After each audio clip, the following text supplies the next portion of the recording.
جیسے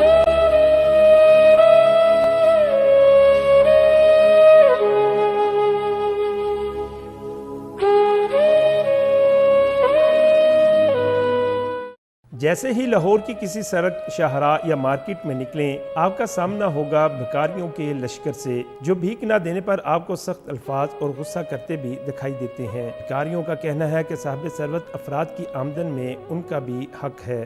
غریب روپیہ نہ سے غریب آئیں گئے، اگو پیچھے میرا کوئی نہیں ہے، سائن بیمار ہے گیا، زمین کا ہی نہیں ہے، آج تک منگنے آ گئے کہ آ رہے ہیں بڑے اوکھا کرنے سانوں۔ کوئی ٹینشن نہیں ہے آپ کی، نہ پولیس کی، نہ ادارے والوں کی، کیونکہ نہ 2 نمبر کو کام ہے، ہم بھی 1 نمبر ہے، کام بھی ہمارا 1 نمبر ہے، آپ ہمارا کچھ نہیں بگاڑ سکتے۔ دوسری جانب دین اسلام پیشہ ور بھکاریوں کی حوصلہ افزائی سے منع کرتا ہے۔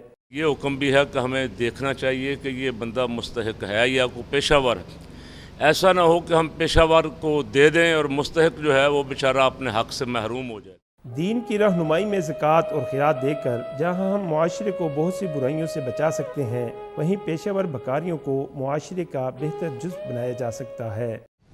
ہر سال ماہ سیام میں گداگری اپنے عروج پر ہوتی ہے۔ انتظامیہ انہیں روکنے کے دعوے تو بہت کرتی ہے، مگر پھر بھی پورا مہینہ یہ بھکاری جا بجا مانگتے نظر آتے ہیں۔ کیمرامین عثمان شبیر کے ساتھ حافظ عبدالرحمن، 7 نیوز، لاہور۔